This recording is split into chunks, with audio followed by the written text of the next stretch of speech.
Welcome to the Bertil. Nationwide ceasefire or NCA is going to be signed. The date is being set on the 9th of September. So it seems to me that it's going to happen this time. But there is a long process, even to sign a paper, a ceasefire agreement. Why is it taking so long? What is the process? What went wrong? Can you share your opinion? Well, they sometimes refer to this as a peace process. But it's a misnomer. They're not talking about peace. They're talking about the technicalities of a ceasefire agreement. Normally a ceasefire can be announced just like that. They start shooting at each other. They will stop shooting. Yes. Then you sit down, you talk, you reach a consensus, you sign an agreement on political issues. But here they're putting the cart before the horse. Right. And they want to talk about an agreement before they even discussed any political issues. That is not going to work. So even the starting point is all wrong. Yes, the whole concept is wrong. And let's say that they agree to sign this thing. Is it really going to lead to even a ceasefire? Well, very crucial point here is that the exact details about how the ceasefire should be implemented and monitored on the ground will be discussed after the signed agreement, not before. So this is just going to lead to more conflict. I cannot see how this could possibly lead to any lasting peace in the country. But you said that this is going to lead to more conflict. What do you expect? What do you foresee after signing a NCA ceasefire agreement? Some are fear that it will be same as before, or some people are expecting that there will be more fighting will break out in somewhere in the north and some areas. There can be more fighting in all parts of the country, and there can also be severe problems between those who sign a ceasefire agreement in a certain ethnic group and those who are opposed to it. Look at the KNU, for instance, where some of the leaders would like to sign this agreement, whereas some other people in the movement are against it. So you're going to have splits and infighting as well as conflicts between the government and the ethnic groups. You will end up with a horrible mess. But this ceasefire again, it's not all-inclusive. People are talking about inclusive, but Aung San Suu Kyi endorsed this NCA, but it won't be all-inclusive. Of course not. And it's wrong to call it a nationwide ceasefire agreement when it doesn't cover the whole nation. You have groups in Shan State which are excluded from the whole process, like the Palau, the Kokang. The WA may sign it and then say, okay. They will be separate. Well, that's not clear, but let's say that they do sign this agreement. For the WA, it just means that, okay, that's it. No, leave us alone for another 10, 20 years. We can manage ourselves. As we have done since we entered into the ceasefire agreement with the government in 1989, Mr. WA did. One has to remember that this whole idea about ceasefires is nothing new. There was in the late 80s, early 90s that the government entered into ceasefire deals with about 20 That's right. armed resistance groups. Yes. Now the whole idea has been revived.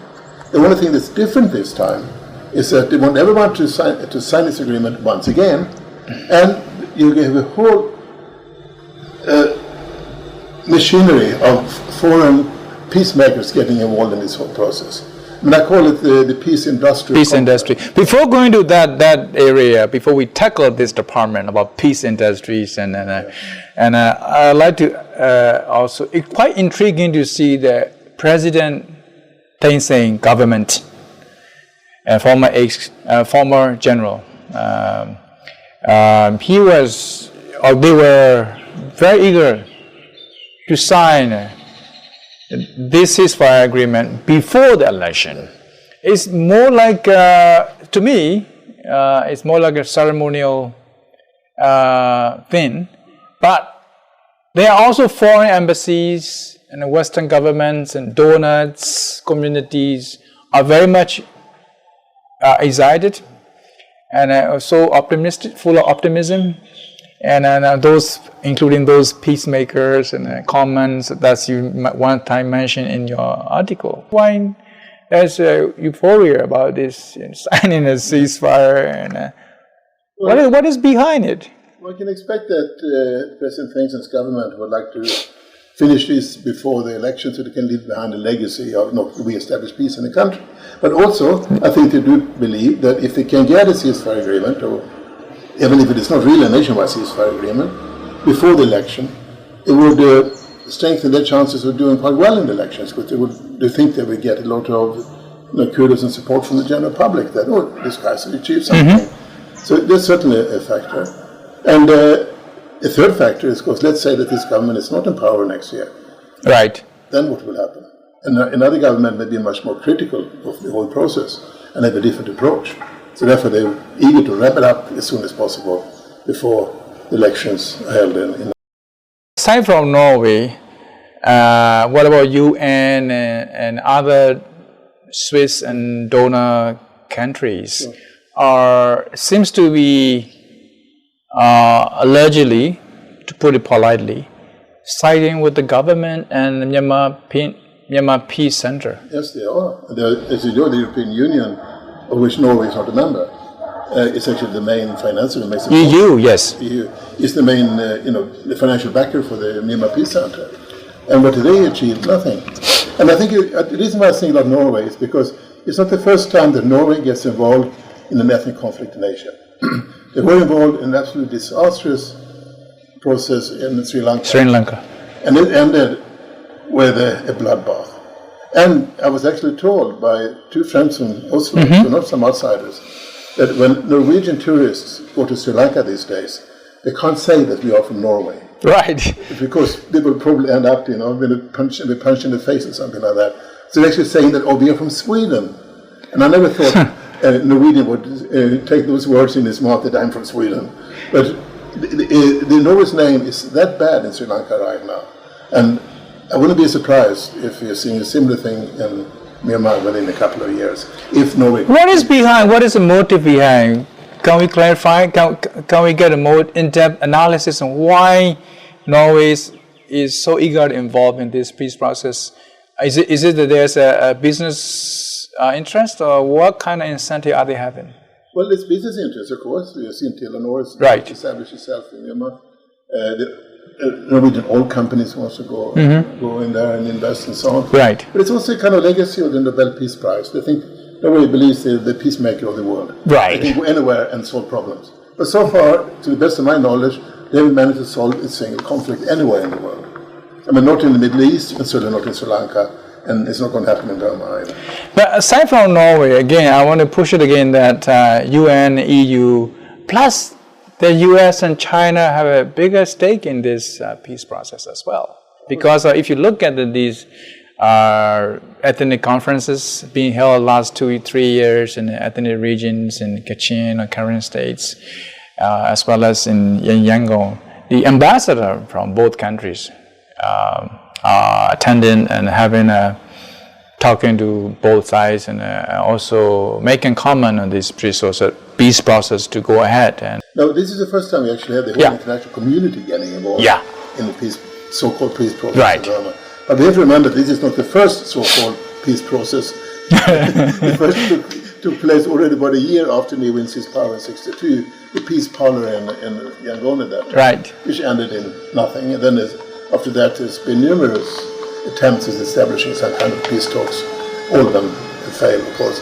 But I think that when we talk about this whole peace process, as we may use that term, it's very easy to look at the faults that Norway is making, the naivety of the European Union, the United Nations running around not knowing what they're supposed to be doing. And at the same time, what about the war? They're armed to the teeth with weapons from China. And this is not the kind of stuff that falls off the back of the truck. It seems to suggest that China will play a bigger role. Yes. China is the only part... Because China wants to see, on the other hand, stability along the border area.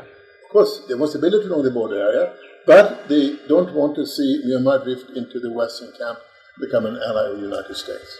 That's right. And if you look at it in a much broader perspective like that, of course, this is the main reason why China is playing this double game, the carrot and the stick. Right. But we shouldn't forget either also that what are America's interests in Myanmar? Are we to believe that democracy and human rights are the two most important guiding principles for America's foreign policy? Well, I don't still believe that. Right. I think the China card is a bit more important. So, and the fact that President Thein Sein managed to move away from China, open the door to the Americans, that really got Washington on board. Right. And that is why America is so careful.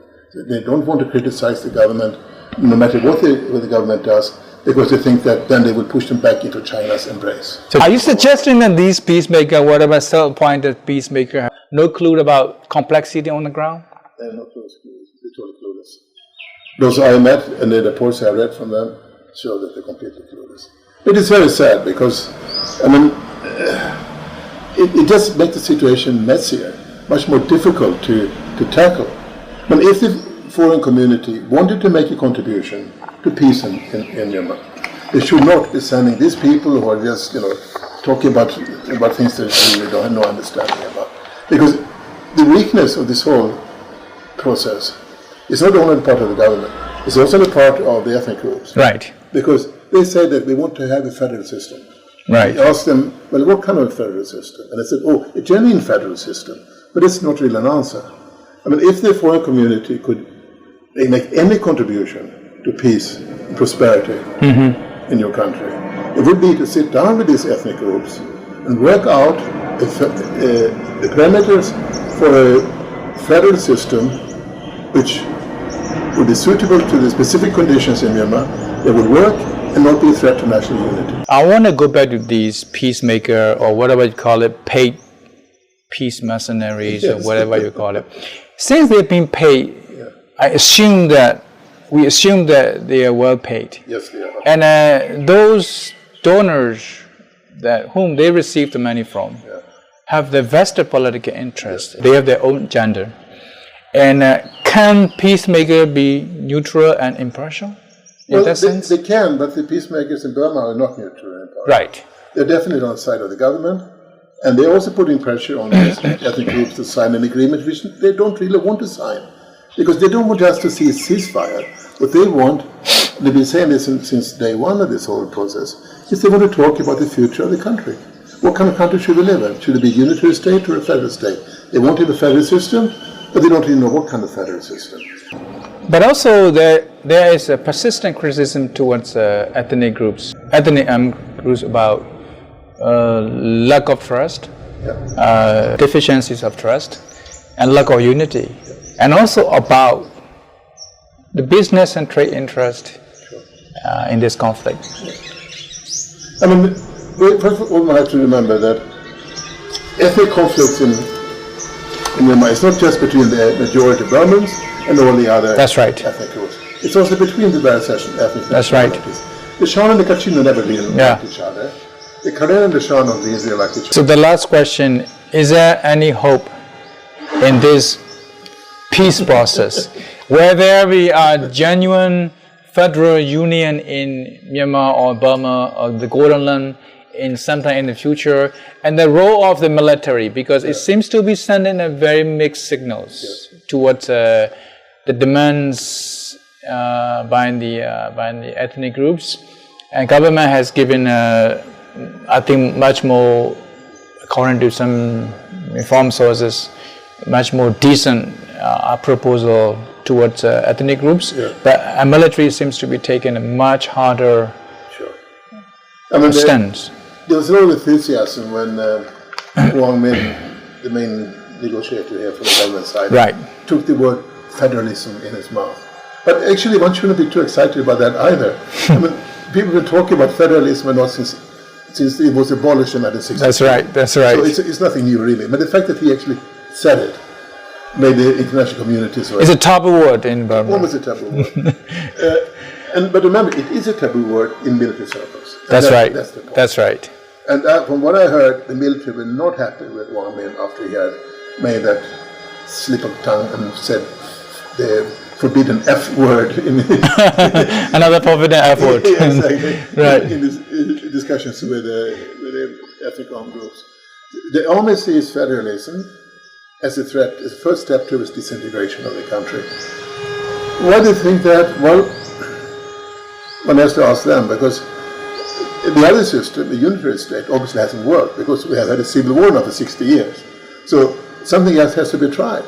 And I can't see any way out of the country's decades-long problems other than some kind of structure with the interests of all the ethnicities of the country have their rights and where their culture and languages are respected.